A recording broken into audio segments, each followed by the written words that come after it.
G'day guys, Rusty from LawnPride, how are yous? Hello guys, I'm Diesel.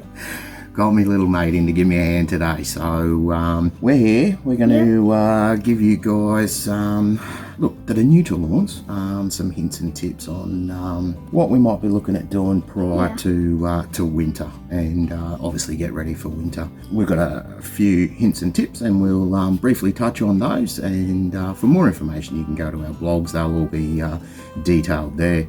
So There's lots of vlogs about stuff. Yeah, there is indeed. We're starting to cool down now. We basically just want to make sure that we're getting our lawn in tip-top condition to get through those cooler months. So because cooler months make better grass. Yeah, it's a little bit more testing during the cooler months. Okay, so one of the first things we can start with is soil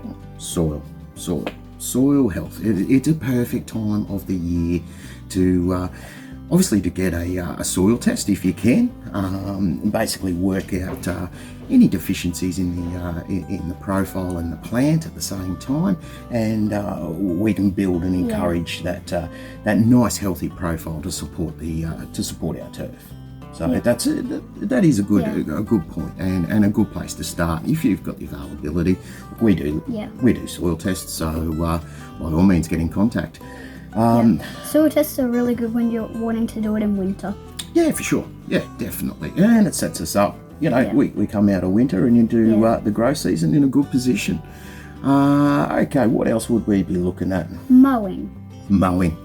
Now, mowing is definitely going to decrease all around Australia, realistically. More so down south where dormancy sets in. But look, winding the notch up on your cylinder mower and or just raising it one notch will make a massive difference in plant health. You're not going to be mowing as much, so you're not going to be stressing the grass as much, but you're going to allow more leaf. The plant can photosynthesize better.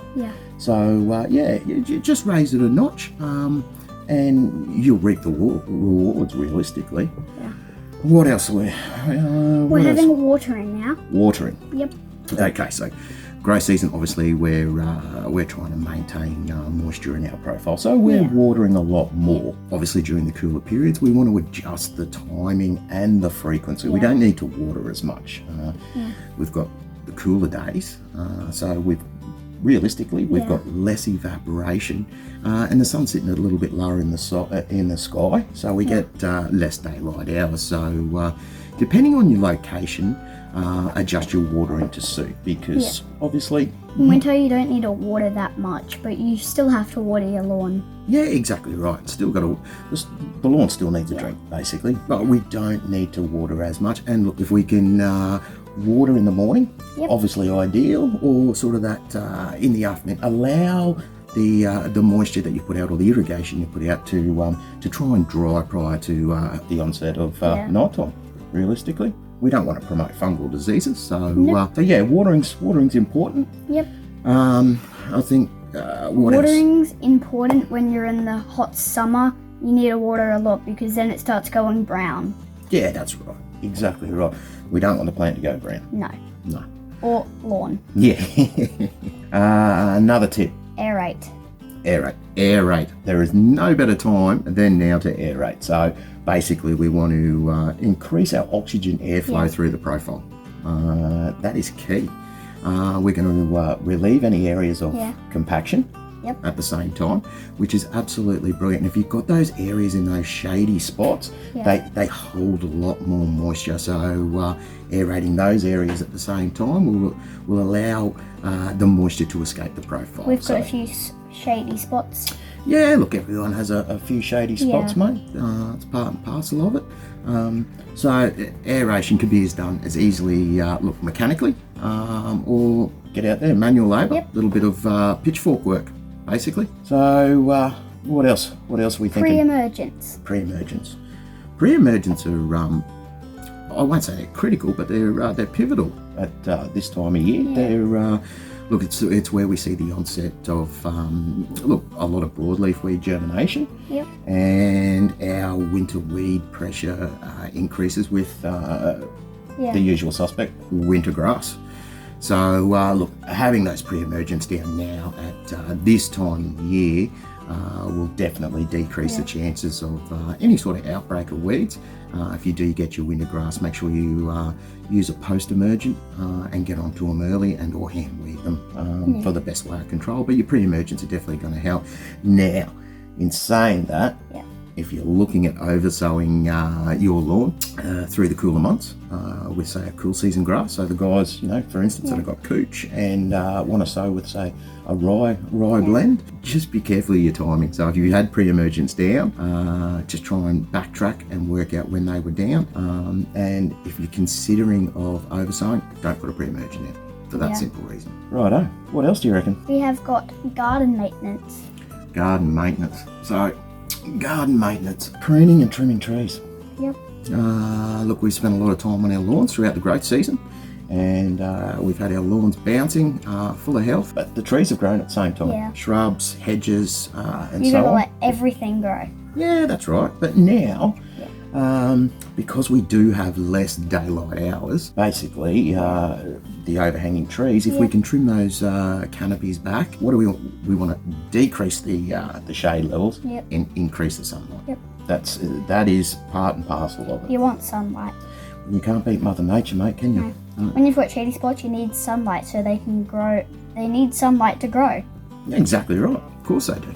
The sunlight enables the plant to photosynthesize. So those areas that are under shade, obviously you're going to notice the plant thinning out, not getting the required amount of sunlight per day, and obviously the plant will struggle. So obviously we can't do anything about structures, but if we can trim a few trees and prune back some hedges and try and increase that sunlight. They need shade and sunlight. Well, your lawn's going to love you for the extra sunlight that you can give it. Righto. Fertilizing. Well, fertilizing is very important, and especially if you've aerated, you're allowed the nutrients direct access to the root zone of the plant. And fertilising prior to basically to dormancy is what you need to be aware of. So a good granular fertiliser with a good NPK. So in saying the NPK, what we're looking for is obviously a fertiliser with a good nitrogen to potassium ratio. Potassium's really, really good for the plant at this time of year and moving forward through the cooler months. Now, on top of that, basically, liquid fertilizers. Liquid fertilizers are really good too. The plant can still maximize the nutrition uptake through its leaf. You've got to wait a little bit, and then you can fertilizer. Yeah. So go again. So we want to use basically our liquid fertilizers as health support to the granular application. Basically, what your liquid fertilizer is going to do is just add a little bit more nutrition. But what we can do is with the iron content that are in liquid fertilizers these days, we can mask the effects of dormancy and in a case of frost. We don't get frosts here, but a lot of places around the country will get frost and go into complete dormancy. So having the fertilizer down and making those nutrients available to the plant prior to it going to sleep is going to have your lawn in better shape. Now, all these little hints and tips, if we can do all these and manage these, we put ourselves in a better position coming into growth season, and that's what we're trying to achieve. So I suppose, look, there's some hints and tips from us guys. Hope that helps you out. For any more information, by all means, send us an email at info@lawnpride.com.au and or check out the blogs. Yep. Happy? Yeah. Righto. Yeah, I'm happy, mate. Always happy. All right, guys. Thank you very much, and have a good day. Cheers.